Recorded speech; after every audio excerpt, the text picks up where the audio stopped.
Hi, I'm Michelle. Hi, I'm Tara. Welcome back to Books and Beyond with Bound. This is season 2, which is our quarantine edition. And this episode is a very special episode because it's a Diwali special. Happy Diwali, guys. Happy Diwali. So we spoke to Anukriti Upadhyay on this episode. She's the author of Kintsugi, which is her most recent novel. And it is really interesting because it's about a Japanese protagonist who comes to India and her characters are so diverse. They traverse the world. They go to many places. The book covers so many themes and topics. And she's also the author of Dori and Bondri, which are twin books. I had never heard of the concept before. She explores folk tales in these books. And recently she also brought up a lot of interesting anecdotes about Hindu mythology in our online Diwali festive event, which was really cool. So she's really an expert in mythology and folklore, and interestingly, she's made up some of the folk tales in her books, and they are so convincing. So we spoke to her about how she does that. We spoke to her about, the cross-cultural exchange that is there in her book, because that's something that's very rare. We don't see an Indian author speaking so much with so much knowledge about a foreign culture. And we wanted to find out how she has all of that knowledge and how she managed to make it sound convincing. Yeah, Tara, and I often struggle to write about any character who's not from my place or who's not from my community. So for me, talking to her was so enlightening. And India is fascinated with Japan. Its culture, be it anime or manga, like you see so many people obsessed with this. So I wanted to know why. And I'm so glad she actually shared with us. Right. So, a lot of these things which she speaks about in this episode, I don't think you guys are going to get anywhere else. And not even on Google. And another interesting thing about her is that she also writes in Hindi. So we're going to find out about all of these things and more in the episode. So let's dive in. Hi Anukriti, welcome to our podcast Books and Beyond with Bound. We're really excited to have you here today. So before we begin, Anukriti, could you tell our listeners a little bit about your latest book? And congratulations, because it's just been longlisted for the Atta Galata Prize. Thank you very much, Tara and Michelle. About Kintsugi, it is a book about 6 characters and how their lives and actions impact each other. Even when all of them do not meet directly, but their actions indirectly bring about changes in a way that damages or enhances each other's lives. So the novel is told in 6 parts, each part named after the character that is in focus in that chapter. And it sort of unspools from Jaipur to Japan to Singapore to Borneo. Anukriti, your book, I've been seeing it all over Bookstagram. And it's been getting really great reviews. So we also spoke to Amrita Mahale in season 1. Whose book was also a word-of-mouth bestseller. And then we saw that, she blurbed your collection. So could you tell us a little bit more about how the book has been received? So with Dora and Bhori, it was really slow. Nobody knew till a few reviews appeared in mainstream media. For a few months, there was nothing. And then suddenly people were reading them and they were reaching out to say how much they enjoyed reading them, asking questions, wanting to engage. I actually made an Instagram account because my publicist at Harper told me that I should have presence on Instagram because readers would want to get in touch. So I made a point to respond to everybody. And it's just nice to engage with people who've read your work. That sort of created a small community of readers who came back for Kintsugi and who said, we will... it was very kind when people said, we will read anything she writes, even her grocery lists. And my son never stops making fun of me.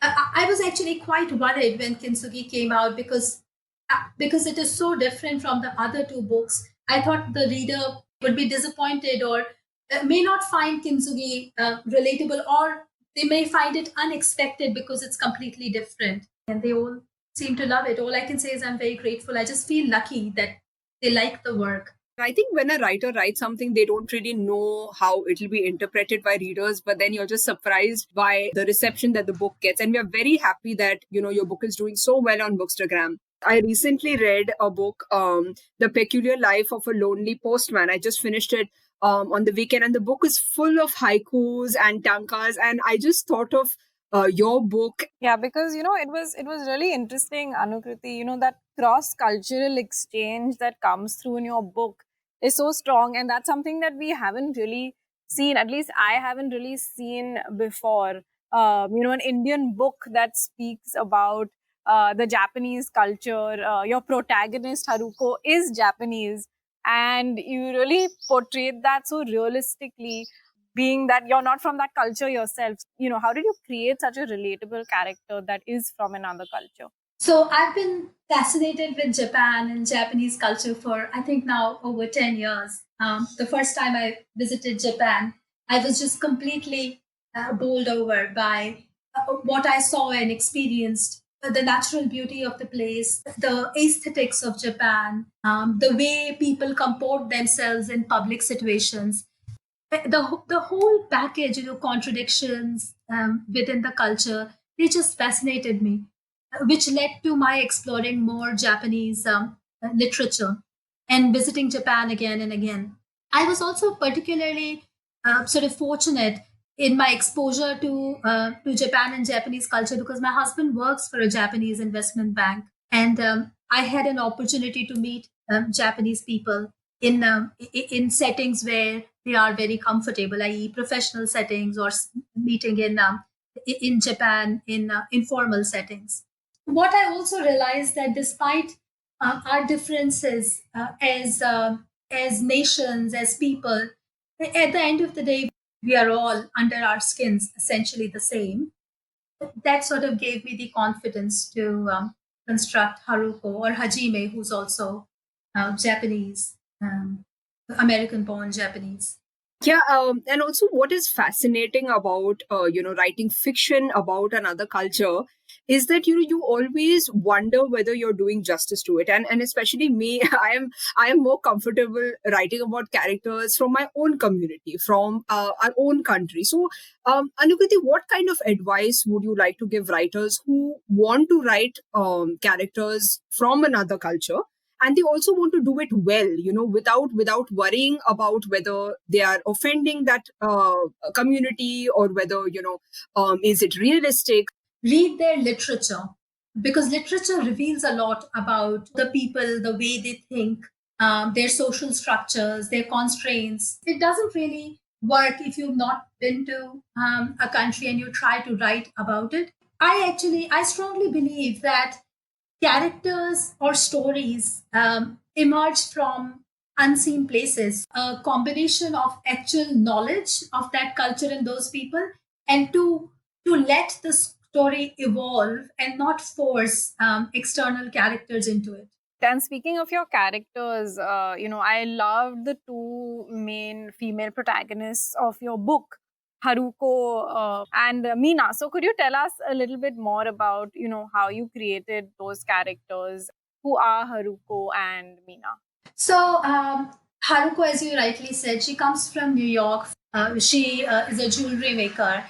She is a person of mixed heritage, a Korean Japanese ethnicity, born in US, and now literally traveling around the world to perfect her craft. So she is actually embodiment of a truly dedicated artist. She just lives almost for her art, and comes from a troubled family also. Mina, on the other hand, is the complete opposite.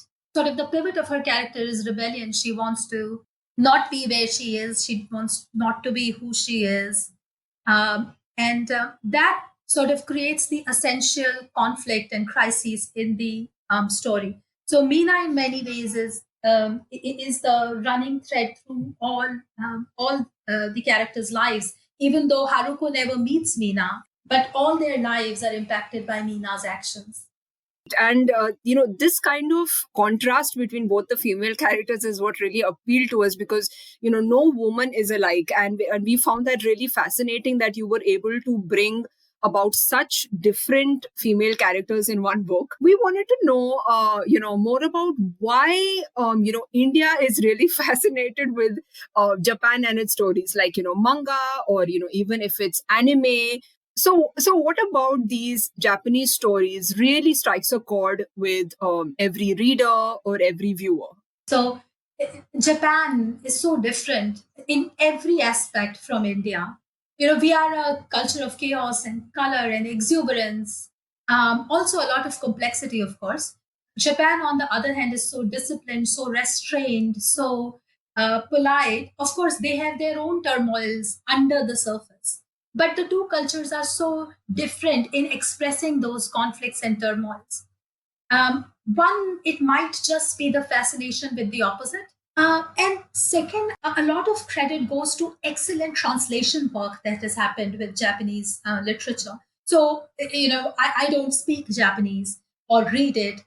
All my familiarity with Japanese literature, and I've read now, right from the old masters to the most to the contemporaries. I've read them in translation, and it's the translation that brings the stories, opens them up, reveals them in a way that gets immersed in them.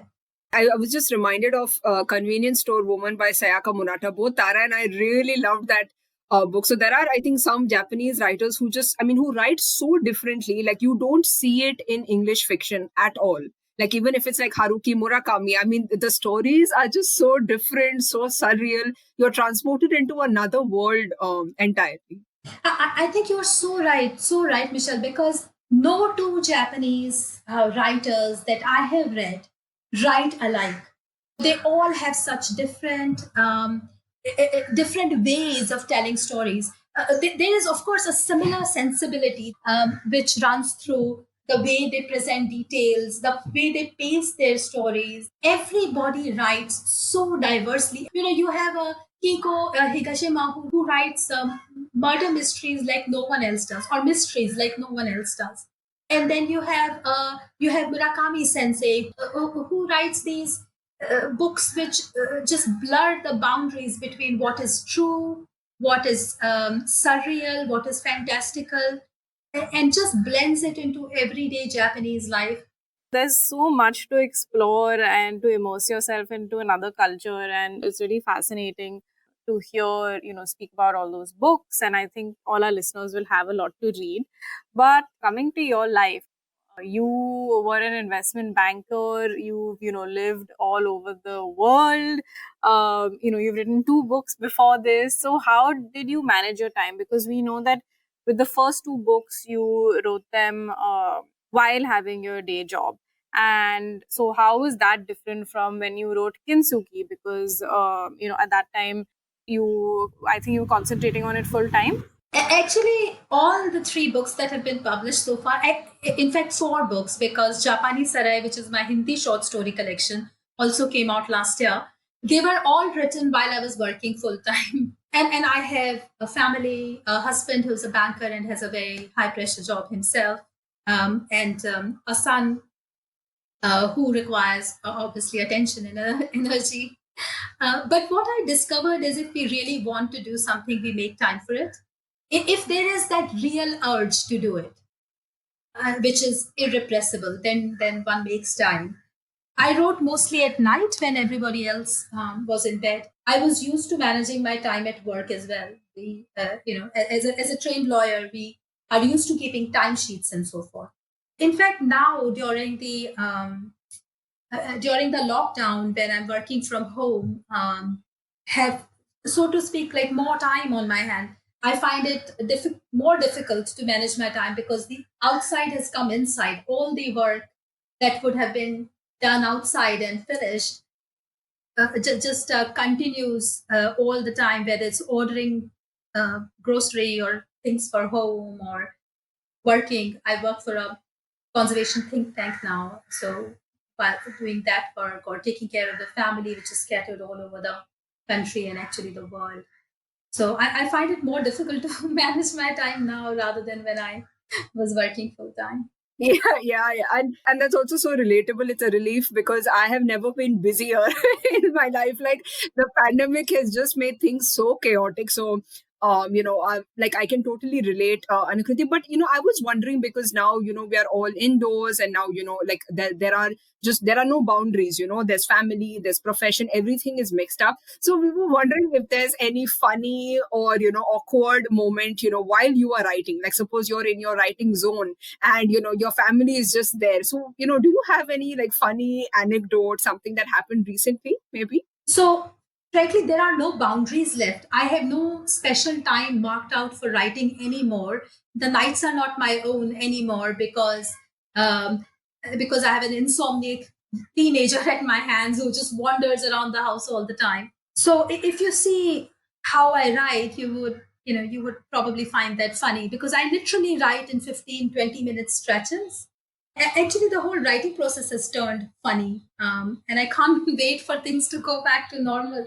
Yeah, definitely. I think all of us can't wait for things to get back to normal. We read this online that you have two birth dates. So can you tell us what is the mystery behind that? Anukriti, we find that very interesting about you. It's one of the quirks of the system. Where I was studying in school, students who were considered precocious learners or early learners were pushed up every 6 months to the next class. So when I came up to the 10th standard and I had to write my boards, my school discovered that I was underage, which meant I would have to wait for a year and a half before I could write my board exams. My school's principal just decided to write a different birth date on my board exam application. Those were old days when that was, when the school and teachers had a lot of autonomy. So full on jugaad. Absolutely. So there's a lot of folklore in your books, Anukriti, and we didn't know that you had actually made these stories up. So I love folklores. I was first exposed to them as a child. So, how did you manage to make up these folk tales? What are folk tales? They are stories told by people long back, which then got accepted and assimilated into the broader culture. They are just stories like the stories we write these days. When I wrote Dora and Bhori, the folk tales were actually to illustrate or bring out certain points in the story. There were no folk tales available on hand to serve the purpose, so I just made them up.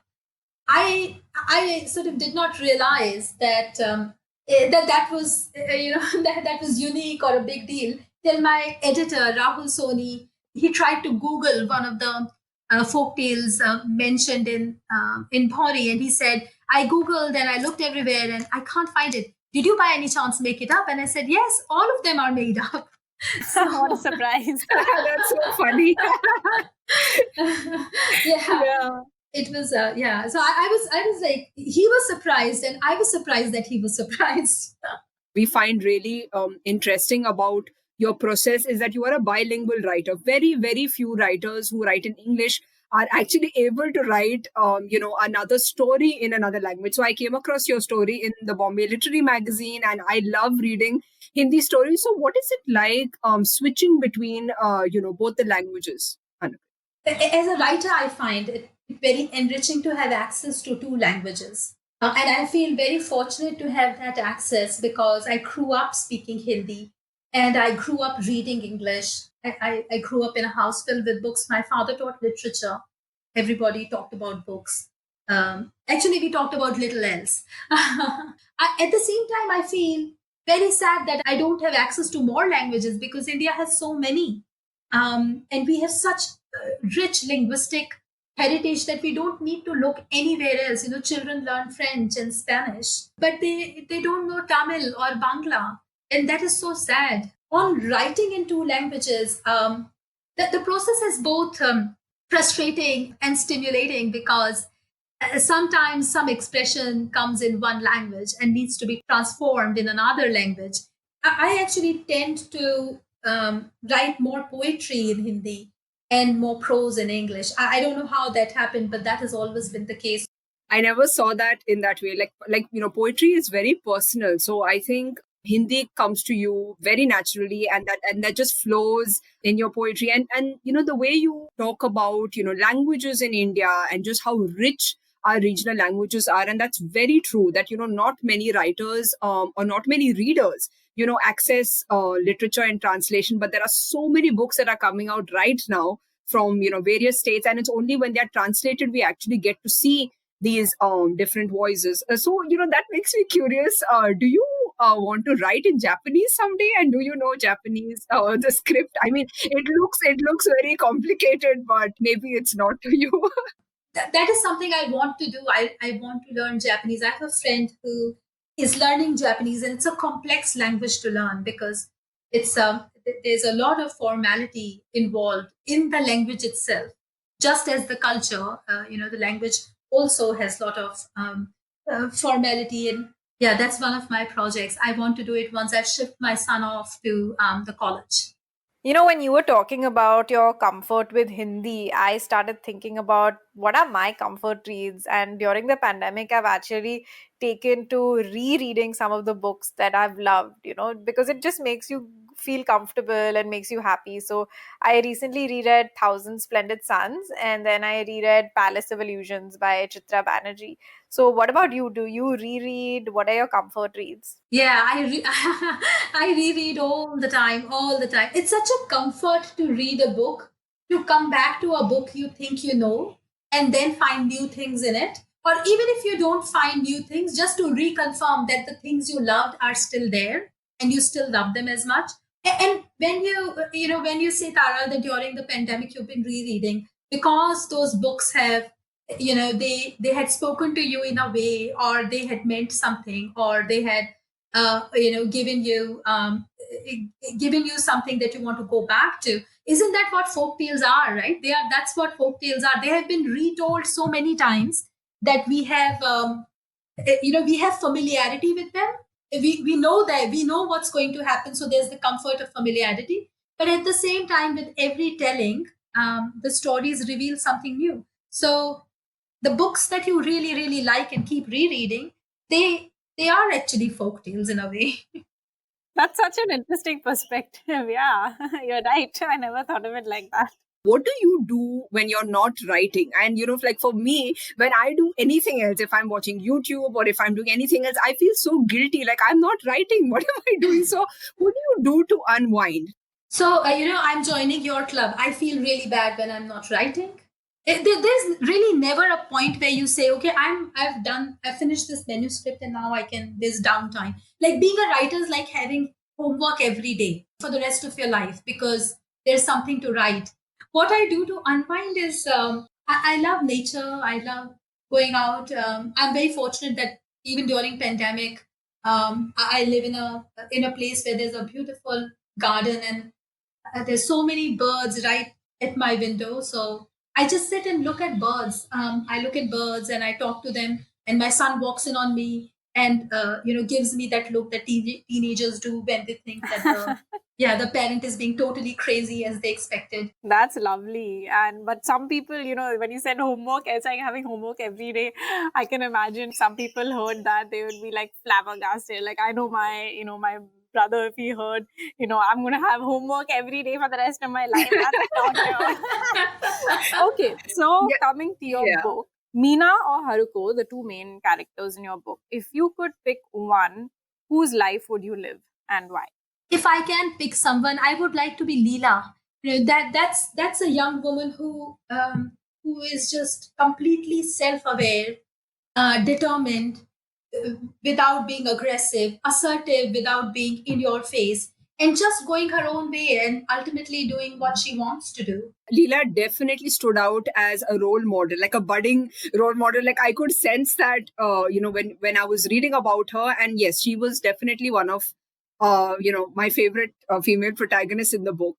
So, Arundhati, we are very excited to know. So, what are you working on next?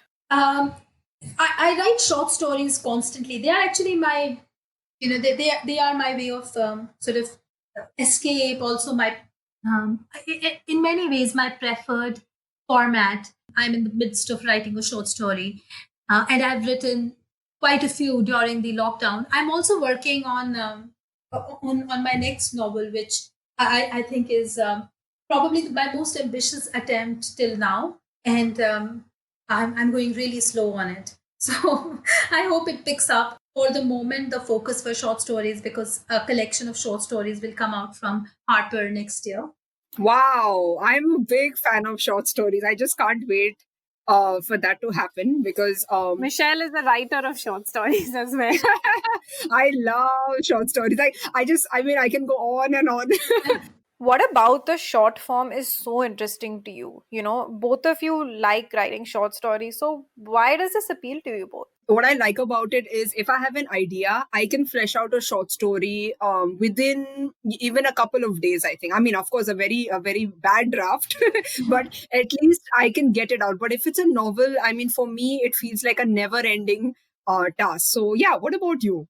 For me, what really fascinates me is the constraints. So, unlike novels or a short novel, where you have more liberty, to explore and to go down strange paths and just do many, many things on the side. But for in short stories, you need to be so focused, and you need to just like chisel away everything and just leave the core for the readers. And I'm like a constant tinkerer. I just keep rewriting my short stories and also like just trashing them after a while. So Yeah. I think it makes you conscious of every word you use, and the flaws really stand out.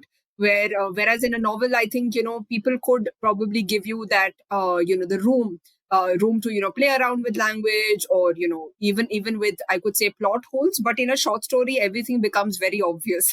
So yeah, it is challenging, but it's also fun. So, talking about fun, we are going to have a fun rapid fire session right now. Hindi or English? Hindi for poetry, English for prose. Japan or India? That's unfair. Okay, Japan for now, because I've been here very long now. Surrealism or realism? Oh, surrealism every day.